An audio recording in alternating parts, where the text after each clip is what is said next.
Plasma therapy, अगर आपकी भी कोरोना से रिकवरी हो चुकी है तो आप भी प्लाज्मा डोनेट कर सकते हैं, केवल 1 महीने से ज़्यादा दिन आपको हो गए हों।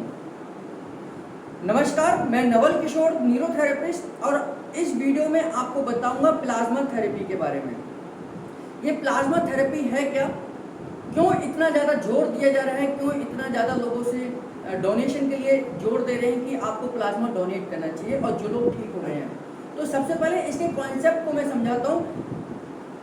ये आज की कोई नई थेरेपी नहीं है, लगभग 50 से 60 साल पहले की ये प्लाज्मा डोनेशन थेरेपी है। अगर मैं बात करूं, इबोला वायरस आपने सुना होगा। इबोला वायरस का भी कोई वैक्सीनेशन जब तक नहीं आया था तब तक प्लाज्मा थेरेपी ही उसमें काम कर रही थी। और आजकल आप लोग सुन रहे होंगे स्पेनिश फ्लू के बारे में, कि स्पेनिश फ्लू भी इसी तरीके से कोरोना वायरस की तरह पे एक समय पर आया था। उस समय पर भी जब तक वैक्सीनेशन नहीं बनी थी, उस समय पर भी हमारी प्लाज्मा थेरेपी ही काम कर रही थी। यानी कि जो लोग ठीक होते थे उनके प्लाज्मा को जो लोग बीमार हैं उनके अंदर डाला जाता था और वहां से उनकी रिकवरी चालू होती थी। आपको बता दूं, दिल्ली में इसके ऊपर सबसे पहले रिसर्च करी गई कोरोना वायरस के पेशेंट को लेकर 24 अप्रैल 2020 में, और दिल्ली के चीफ मिनिस्टर केजरीवाल जी ने उस समय एक पेशेंट के ऊपर ये बहुत सक्सेस रहा। 4 दिन के अंदर अंदर वेंटिलेटर पर पहुंचे हुए पेशेंट को रिकवरी हुई, और उसके बाद दिल्ली सरकार ने इसको मान्यता दी और इसको कोरोना वायरस के प्रति एक बहुत अच्छा हथियार के तौर पर इस्तेमाल किया गया। हालांकि बहुत सारे मेडिकल रिसर्च ने इस पर अभी भी क्वेश्चन मार्क करा हुआ है, लेकिन फिर भी आज जो प्लाज्मा थेरेपी है एक उम्मीद की तरह से काम कर रही है। इसीलिए लोगों को, जब लोगों की क्रिटिकल कंडीशन आ जाती है तो उस समय ये कहा जाता है कि हमें एक प्लाज्मा डोनर की जरूरत है जिसकी रिकवरी एक कम से कम 28 से 30 दिन पहले हो चुकी हो, यानी कि उनका आरटीपीसीआर टेस्ट इस समय 2 बार नेगेटिव आ चुका हो, वो डोनेट कर सकता है। 18 से लेकर 50-55 साल तक के अगर आपकी फिजिकल कंडीशन ठीक है तो आप इसको डोनेट कर सकते हैं। और ये प्लाज्मा आपके शरीर के अंदर, यानी कि अगर आपने प्लाज्मा डोनेट किया है तो 24 से लेकर 48 घंटे में आपका दोबारा उतना ही बन जाता है। तो किसी भी तरीके का कोई भी संशय इस वीडियो के बाद में आपके मन में नहीं रहना चाहिए। अगर कोई भी सवाल आपको लगता है प्लाज्मा थेरेपी के बारे में या कोई क्वेश्चन लगता है तो नीचे कमेंट बॉक्स में आप लिख सकते हैं। तो आइए समझते हैं ये प्लाज्मा क्या है। हमारी पूरी बॉडी में जो सर्कुलेशन के काम आता है, ये ब्लड सर्कुलेट करता है। यानी कि अगर मेरे ब्रेन से निकलने वाले हार्मोन्स या पिट्यूटरी से निकलने वाले हार्मोन्स, जो ग्रोथ हार्मोन है, पैर की नाखून की ग्रोथ कराता है या पैर की ग्रोथ कराता है, तो ये केवल और केवल ब्लड सर्कुलेशन की वजह से होता है। तो बॉडी के अंदर 11 सिस्टम काम करते हैं, उनमें से ब्लड सर्कुलेटरी सिस्टम है।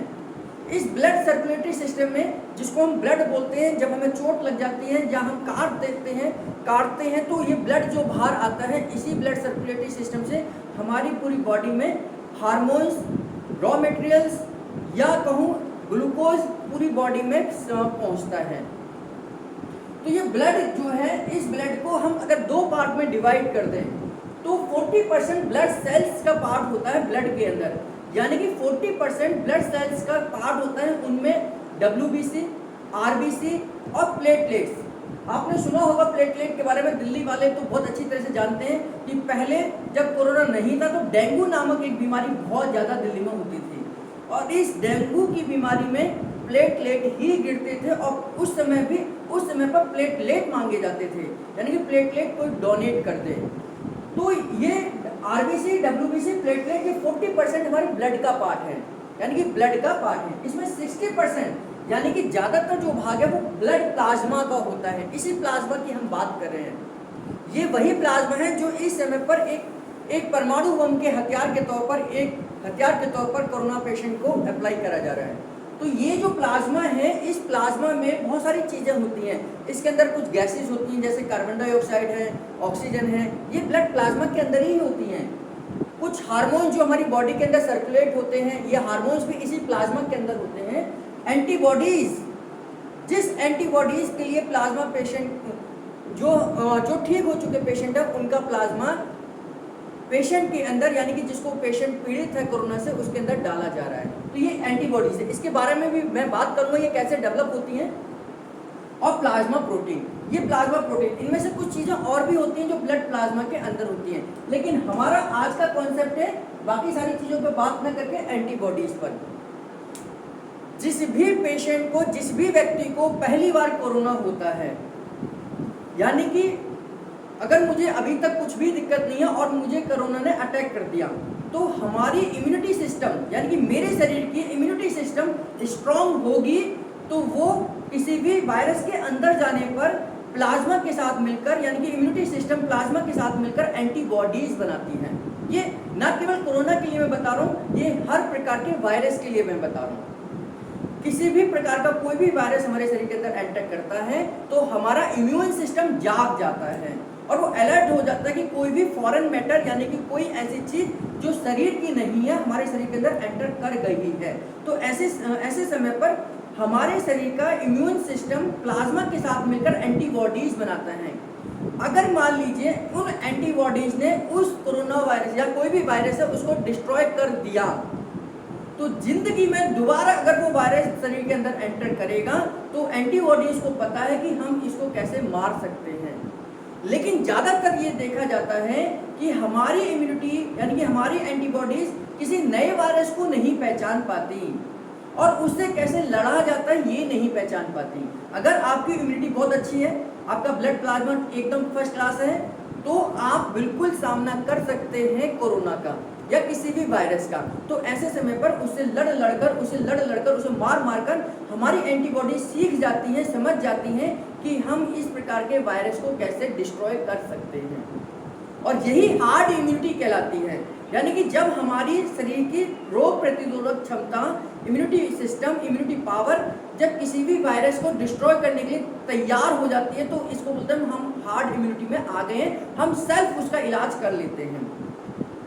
जब ऐसे पेशेंट के अंदर ये एंटीबॉडीज बन गई, यानी कि ऐसे एंटीबॉडीज जिनने कोरोना वायरस का सामना कर लिया और मैं उससे रिकवरी हो जाता हूँ, यानी कि मुझे कोरोना वायरस हुआ और मैं उससे रिकवरी कर जाता हूँ, तो 30 से 35 दिन के भीतर, यानी कि लगभग 1 से सवा महीने के भीतर मैं अपने उस एंटीबॉडीज को, मैं एंटीबॉडीज को डोनेट कर नहीं सकता डायरेक्ट, लेकिन प्लाज्मा को डोनेट कर सकता हूँ।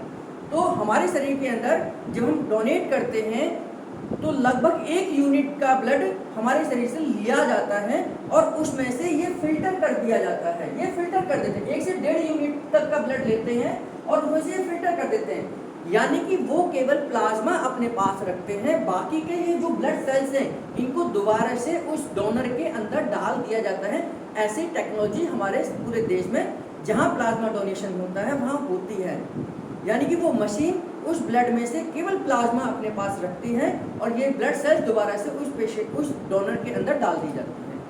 अब चूंकि जब ये इस प्लाज्मा में वो एंटीबॉडीज हैं जो कोरोना का सामना कर चुकी हैं, जैसे ही ये किसी कोरोना के पेशेंट के अंदर डाली जाती हैं तो वहाँ उसका भी सिस्टम है, जो उसका भी सिस्टम एंटीबॉडीज बनाता है, लेकिन वो एंटीबॉडीज को लड़ना नहीं आता, उन एंटीबॉडीज को कोरोना का सामना करना नहीं आता, क्योंकि उसकी खुद की इम्यूनिटी इतनी स्ट्रांग नहीं थी कि वो उन एंटीबॉडीज को बना पाया जो कोरोना का सामना कर सकते थे।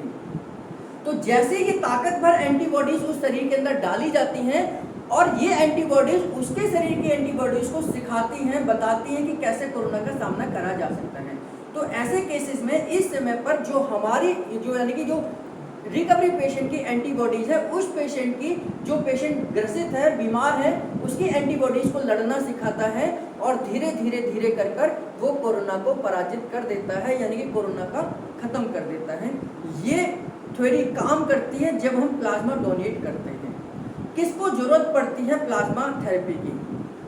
उस व्यक्ति को जिसका ऑक्सीजन लेवल 90 से नीचे जा रहा हो, 90 से या 85 से नीचे जा रहा हो, 90 पर एक नॉर्मल है, लेकिन 85 से नीचे जा रहा हो तो पेशेंट को बोल देते हैं डॉक्टर कि आप प्लाज्मा का इंतजाम कर लीजिए या प्लाज्मा डोनर का इंतजाम कर लीजिए।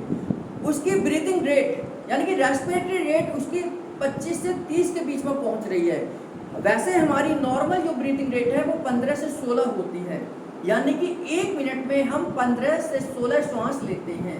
लेकिन जब ये ब्रीथिंग रेट हमारी 25 से 30 पहुंच जाए, यानी कि हम तेजी से श्वास लेना शुरू कर दें, तो ये भी एक सिम्टम्स होता है कि आपका रेस्पिरेटरी रेट बढ़ रहा है और अब आपको प्लाज्मा की जरूरत पड़ेगी। तो ऐसी कंडीशन में जिसकी एज 50 से लेकर 55 तक है, जिसकी एज 18 से लेकर 55 तक है, वो लोग जो 1 महीने पहले रिकवरी हो चुकी है, वो लोग प्लाज्मा को डोनेट कर सकते हैं। और जैसा कि मैंने आपको बताया, ये जो प्लाज्मा है जो आप डोनेट करते हैं 24 से 48 घंटे के अंदर अंदर दोबारा से बन